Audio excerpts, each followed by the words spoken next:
So I was just thinking about something, right? And I just want to share it. It's a little different though, but I started thinking about it last night. Before I went to sleep, the thought came to my mind. And I was thinking about spiritual initiation and then gang initiation. Because I wasn't even trying to think about it. It's like I heard gang initiation. And then I started thinking about spiritual initiation, and they're both initiations. Then I looked up the differences between the two. But before I looked it up, I was thinking about how with both gang initiations and then spiritual initiation, there's like, you have to go through something. You have to endure a certain level of pain. And then I started thinking about how like one is for your soul and one is to your detriment. The initiation, the spiritual initiation that we go through with God when we go through the dark night of the soul, that's to strengthen the soul and help you understand yourself and get closer to the God in you. You know, that has purpose in our lives. But then, you know, when it comes to a gang initiation, that's like just checking to see if you are going to be loyal to that group, to abide by what they going to tell you to do, regardless of how it could affect you, your family, or anything else. But I just found it interesting that they're both initiations. Both of them could cause pain or do cause pain, but one is for purity and the other one is for control.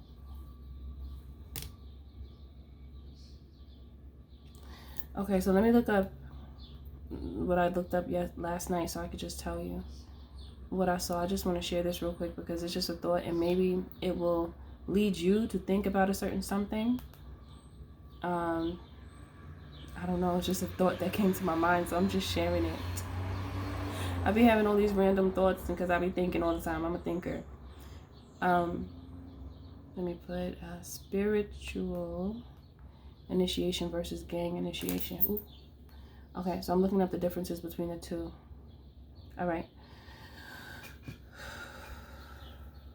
Spiritual and gang initiation, while both involving transformative experiences, differ significantly in their motivations and outcomes. Gang initiation is often a brutal rite of passage used to establish control, demonstrate loyalty, and test a member's courage and fighting skills.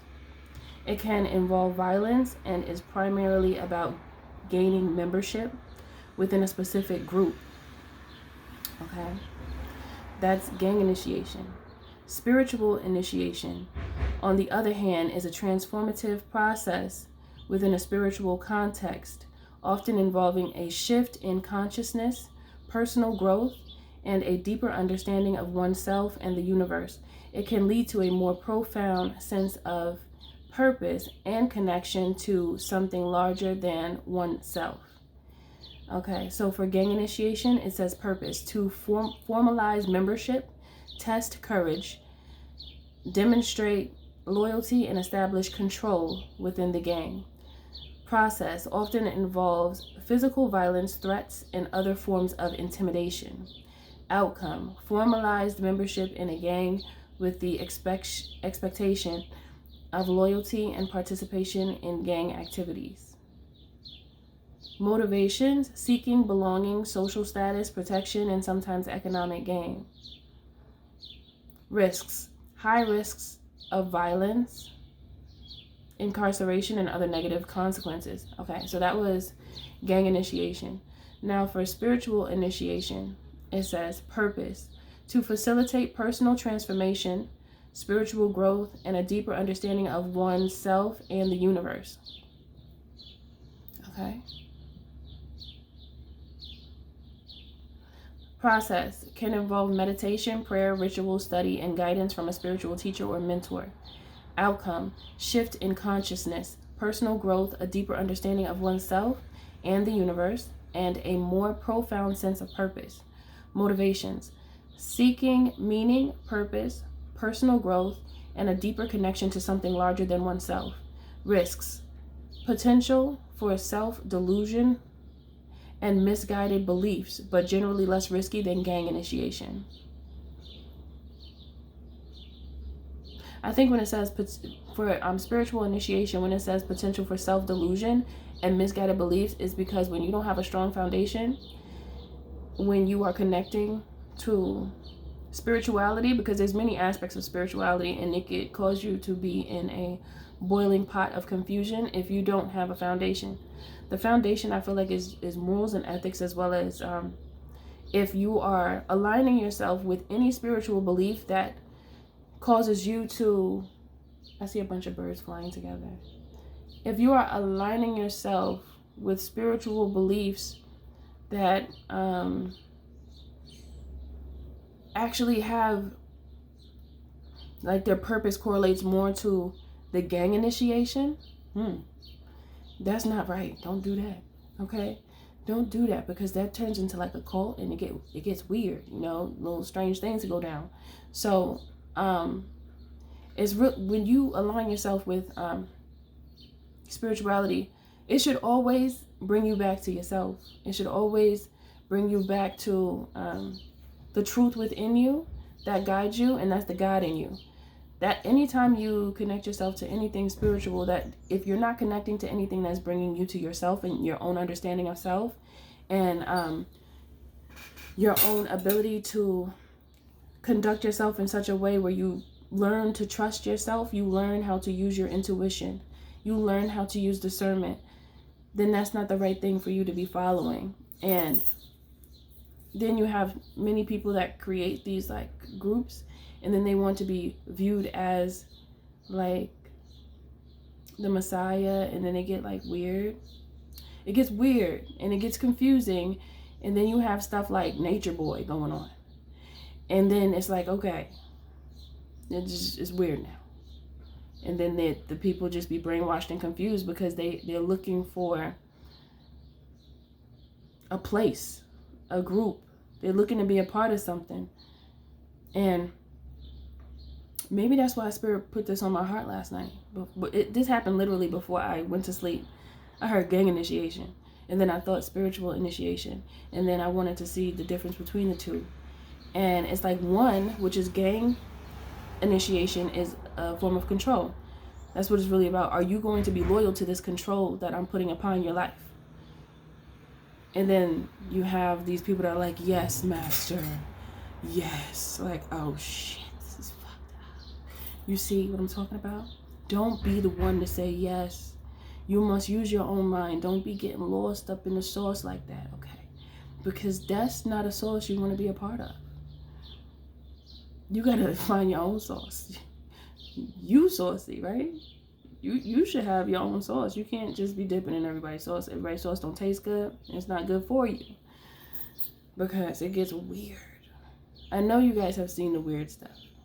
Like that whole situation with Nature Boy, when I just look at it and then listen to the stories and listen to the women speak, and they are like very loyal, but they completely lost themselves. And it's just sad to see, because people just want to be a part of something, but really what they should be focused on being a part of is themselves. When we get here, we're not aligned with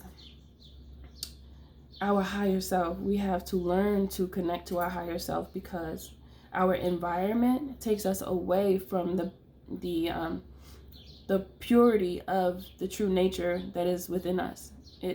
We get separated from it, and then we have to go on this long journey to realize who we are. And we're right here, of course. You are there, I am here, we are here.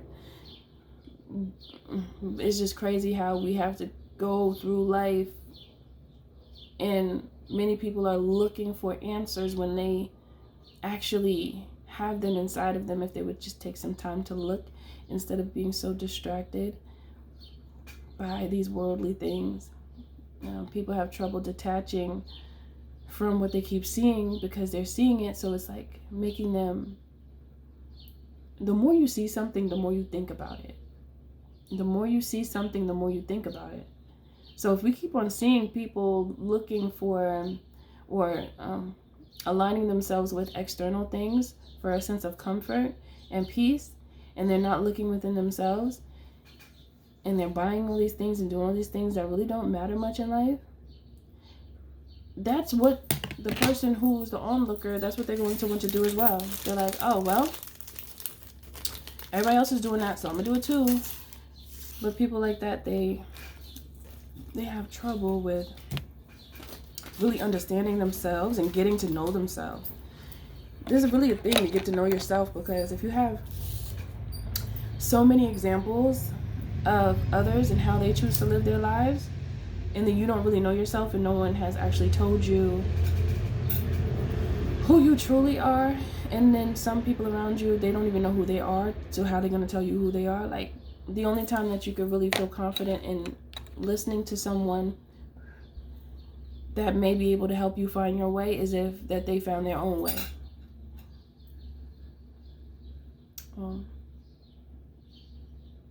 That's why it's good to have a mentor that has experience.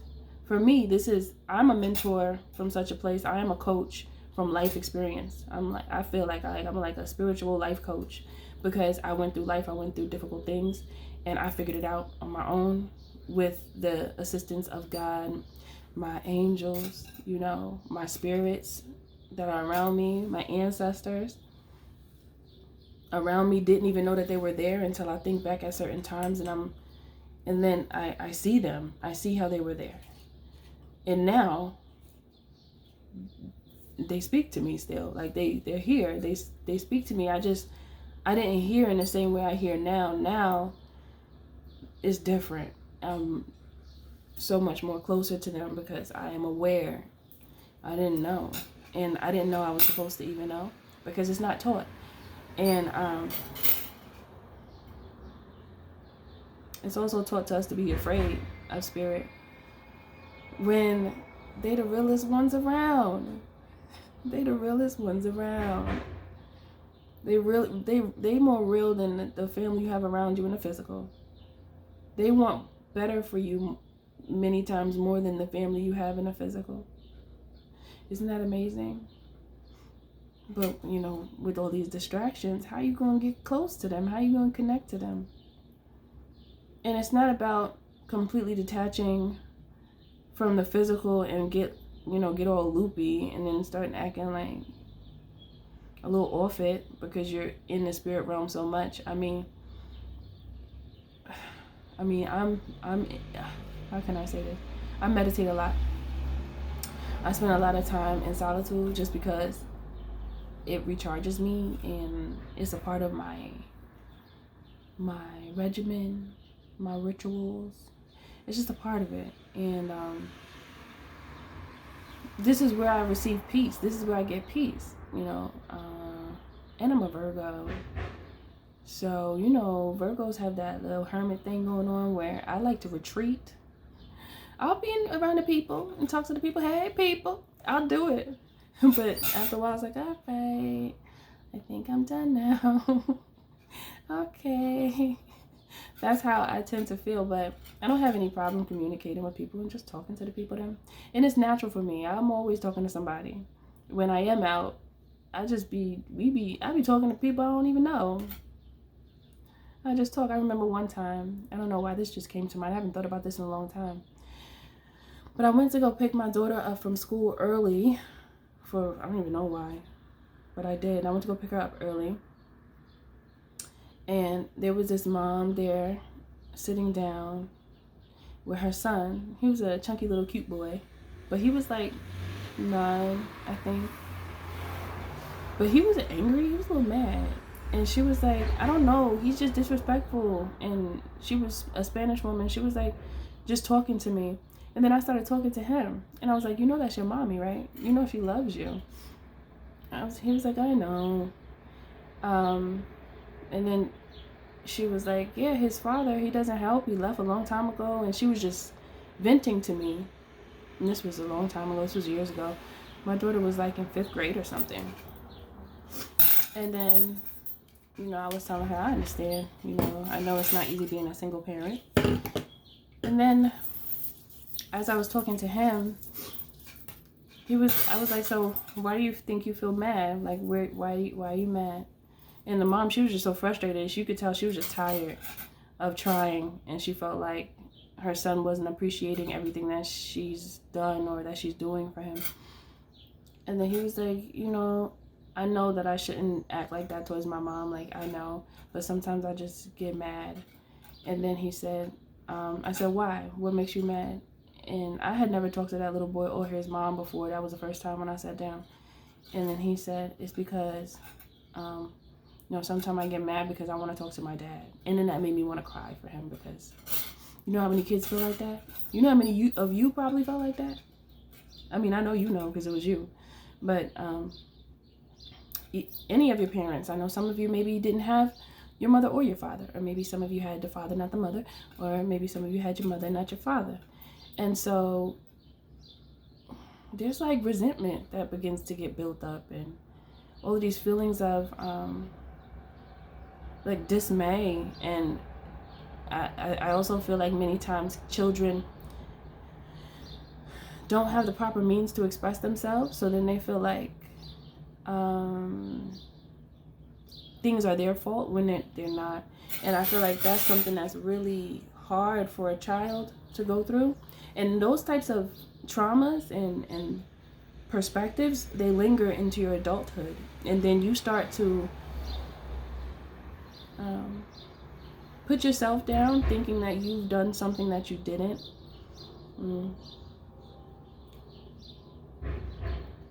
Now back to the gang initiation and spiritual initiation.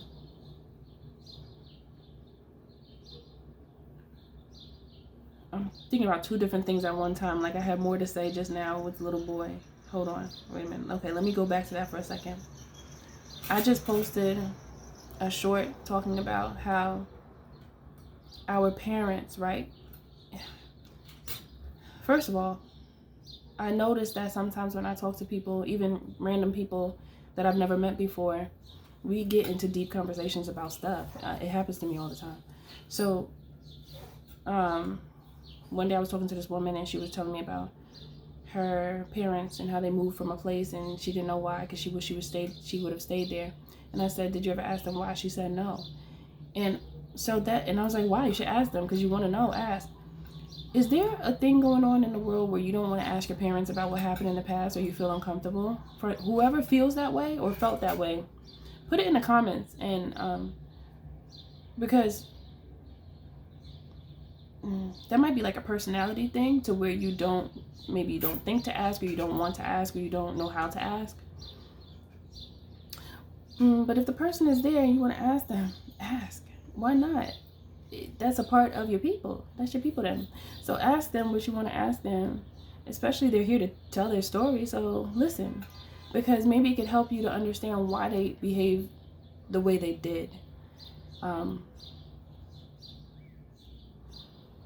me see. Okay.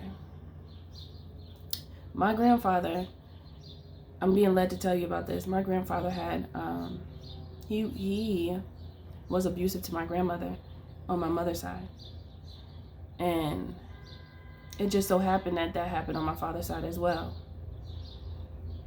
And now on my mother's side,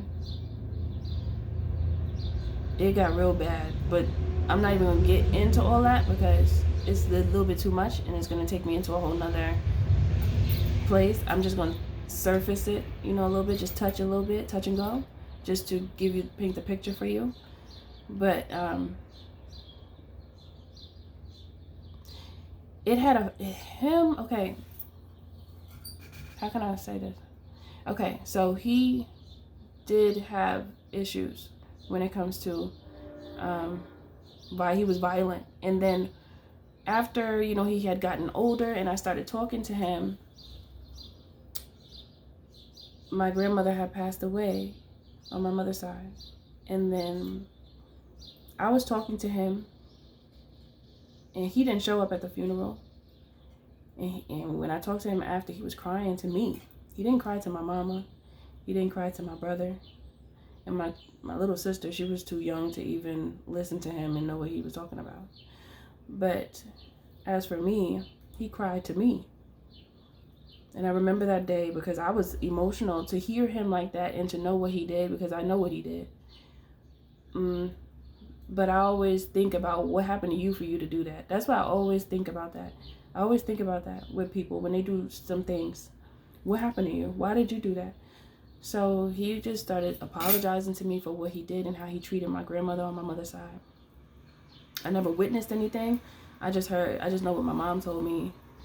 And the little bit that he told me. But he was just basically like, I'm so sorry for how I treated her. And he was like, I feel bad. I feel like I did it. He feel like it was my fault, her not being here. And he was like, and he was weeping. I mean, he was weeping. So it's like he had love for her, but he didn't know how to show it.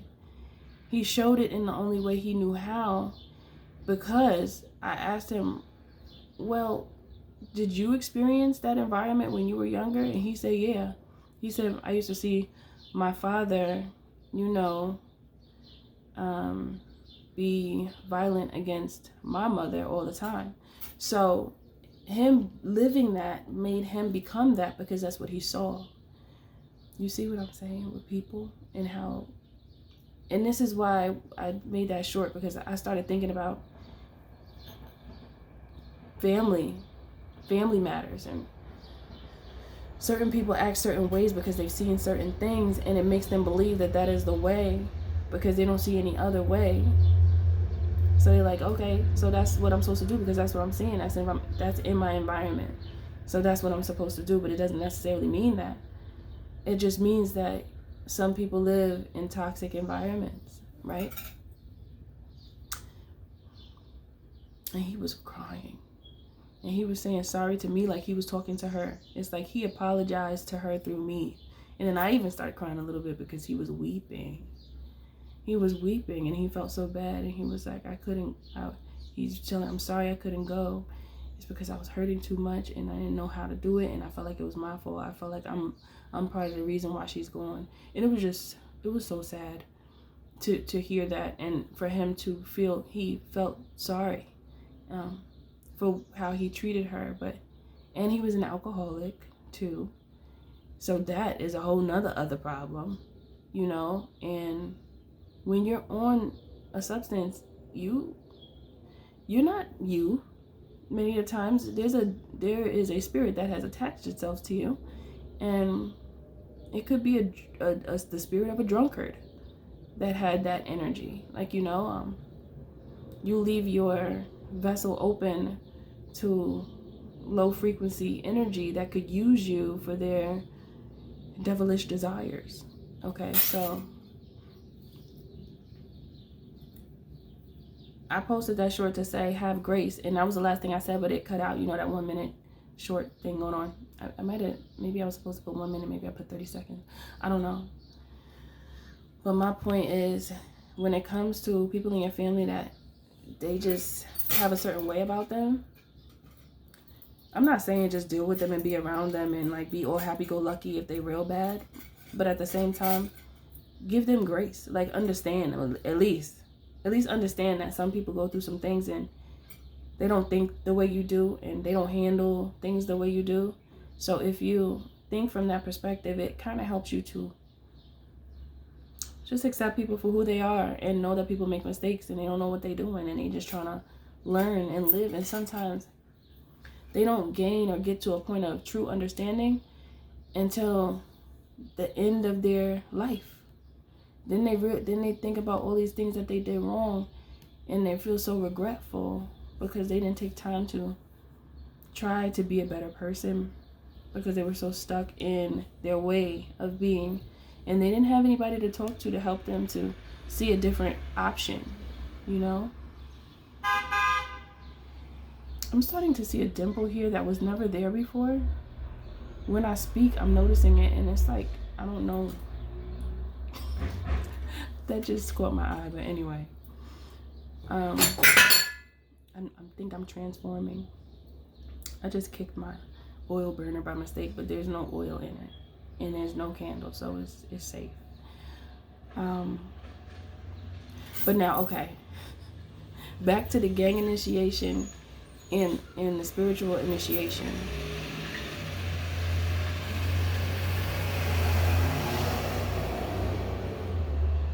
So many of us have been gang initiated, and we didn't even know that we in a gang.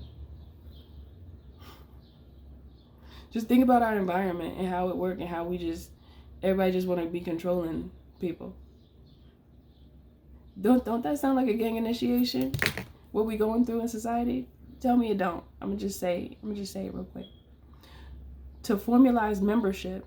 Oh, come with me, come join me, come work for me, huh? Right? Test your courage. Can you do this? Do you think that you can hit quota? Doesn't that sound familiar? Demonstrate loyalty. Be there on time. Do your job so you can get paid.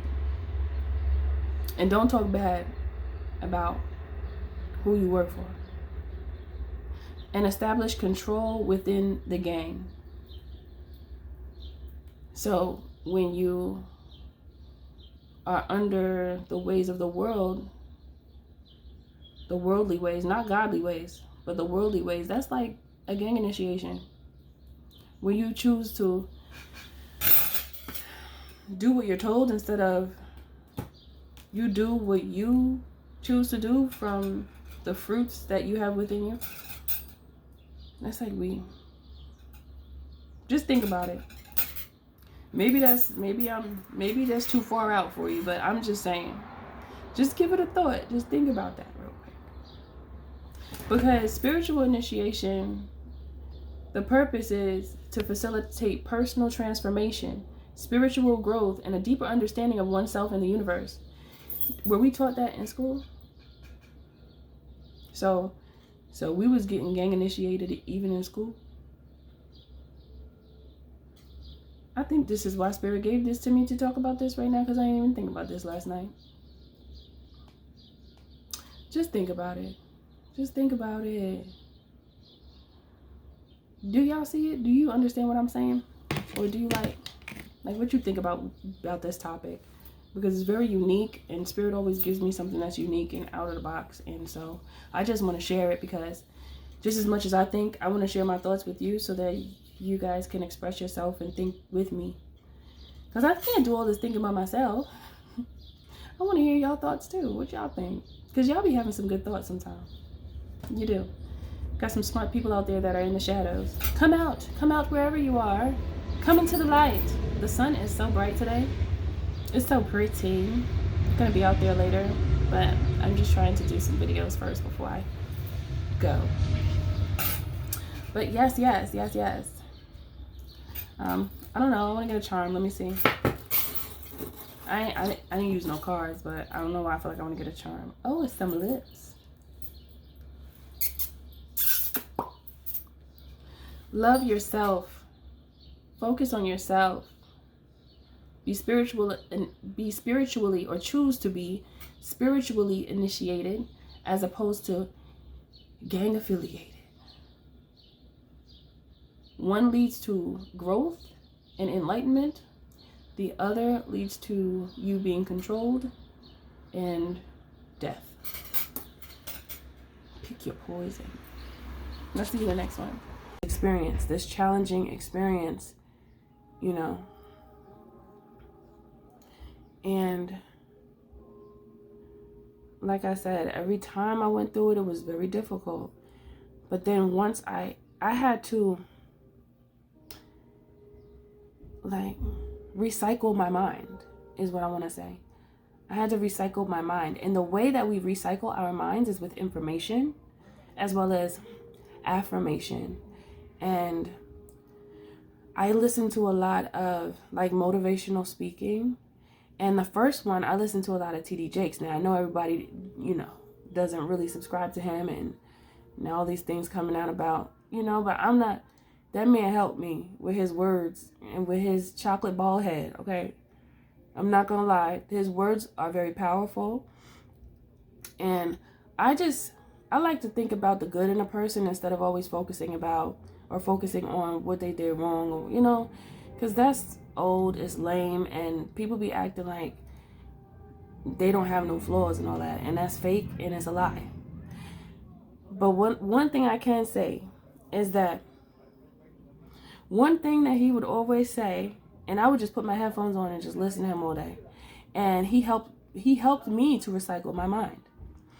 And he would say, he said that, you know, before he began to do well financially, he would yell at his house.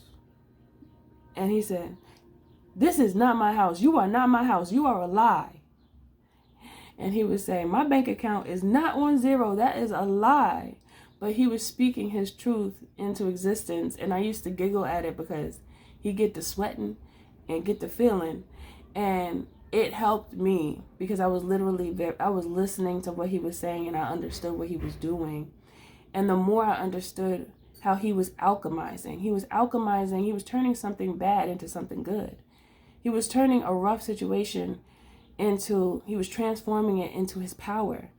And for me to watch him express himself in such a way, you know, preachers, they get real turned up after a while, you know, they do.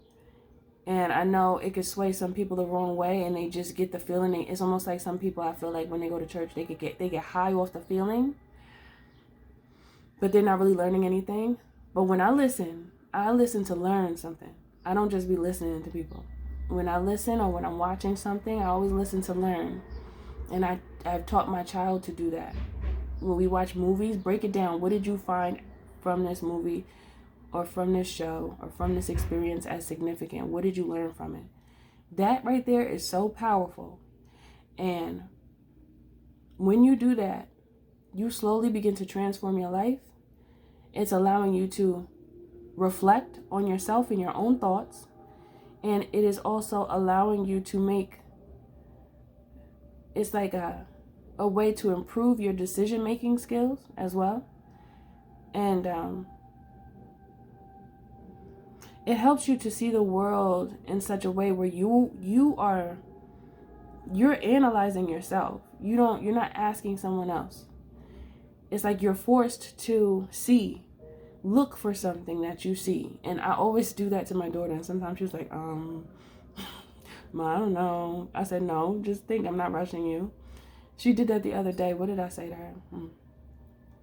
I was talking to her about the world and the condition of the world and what's happening with this technology and what's going down. I gave her a quick rundown real quick. And I said, now what do you think that we should do? As I usually come up with all these, when I start divinating the earth, I ask you guys at the end of those videos, what is the solution? What do you think? Because sometimes the one that is most quiet and unheard is the one who has the most answers. And I truly believe that. So I did that to her, and I asked her, what do you think we should do about all this? And she said, first she was like, I don't know. And then I said, it's okay, I'm not rushing you, just think about it. And then she said, well, I think that we should form our own beliefs and follow those. And I was very proud of that answer, right? So, excuse me. This is something that we all need to do, even as adults. We must recycle our minds. Recycling, that's alchemizing. You know how you throw some plastic bottles in the recycling bin? It gets recycled and they reuse the plastic for something else. That's what alchemy is. You turn one thing that's just, not doing much of anything for you, and you turn it into something that's good for you, right? But in our lives, it's usually alchemizing something that is harmful to us and turning it into our power, or turning it into a means to survive, a means to support our survival. I want to say a means to support our survival.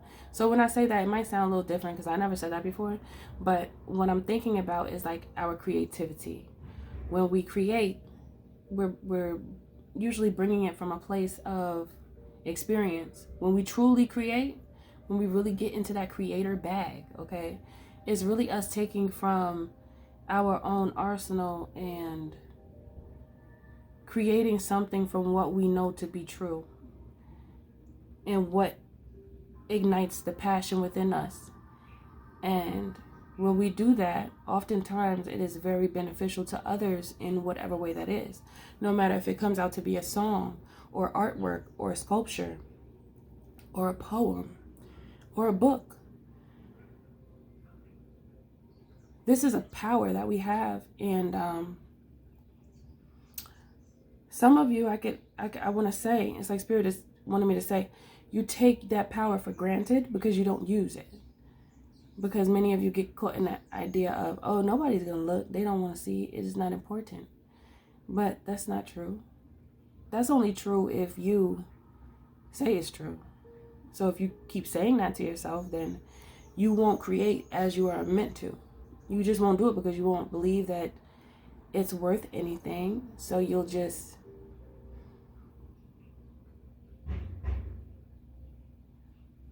make it seem as though what you have to give is not relevant, not important, or no one will want to know about it. And so you don't create. When we're creators, how can a creator not create, right? When you create, it's not for you to worry about who's going to like it or not like it. You're creating because that's what you're meant to do. And those who align with you, they will want to know and want to support you and want to know about, you know, what it is that you have to say, because they've taken a liking to you and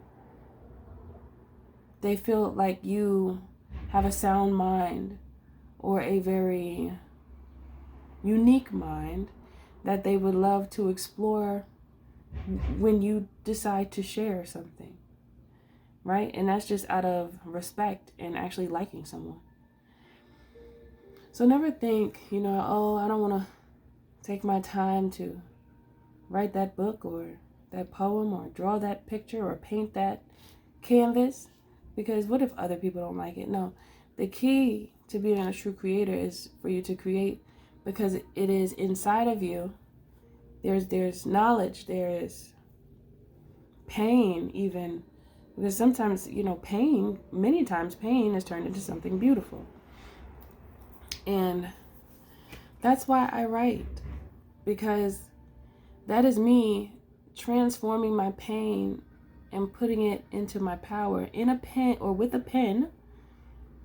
Well, when I do use a pen, but usually I type when I write books. But sometimes I do start with a pen just to jot down the notes. And I actually do like writing with the pen because it has more of my energy in it.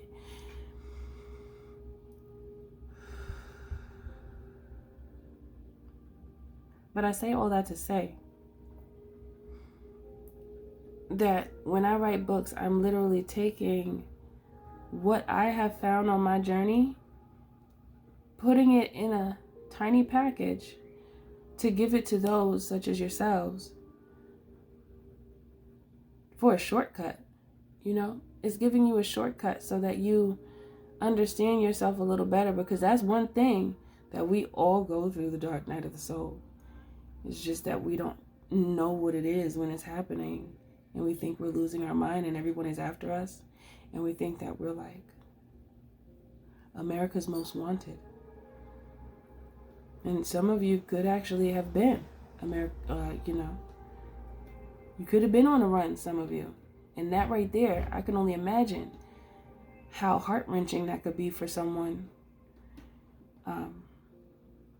So yeah. I don't write my books just to write them. I write them because they have meaning. And I was able to transform my pain into my power. And I understand what happened in my life now. After all these years, I understand what happened now. So now I could articulate it. I couldn't articulate it when it first happened. I didn't know what was happening. I just thought I was tripping. Okay? And I could not make sense of it, of the feeling. And then at the same time, I still had to be there for my daughter.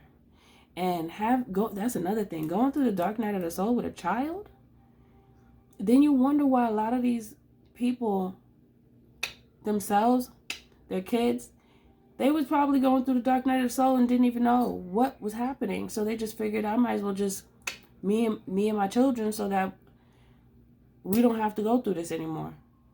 And they looked at that route as an option.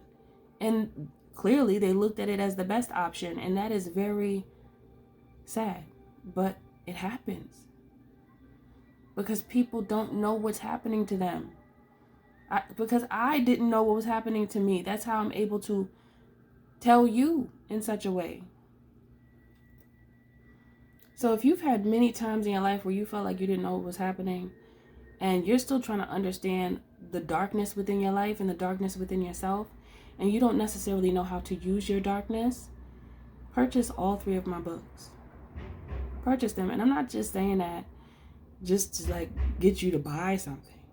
I'm not like the other people. I'm telling you because I put my whole body into the book, my whole vessel. And I did that because I know it can help somebody. So it's a good investment for your own life, your own livelihood. It literally helps you to see certain aspects of your darkness, because each book is a different perspective of darkness. And it is for you to get acclimated to the true nature of you, that God nature. We all have that. And that's why all 3 of my books are relatable, just because we all have access to Christ consciousness. We are all a collective. We're all here in the same place, going through very similar things in different ways. But we all go through the dark night of the soul. We all have a mind, body, soul, spirit. We all have a vessel. We all have problems that we have to figure out how to navigate. And in each of my books, I talk about different aspects of that, of those dark places, I should say. So, purchase the book. I wrote it for you. I wrote it for me too, because it also helped me to be able to learn how to articulate my feelings in such a way to where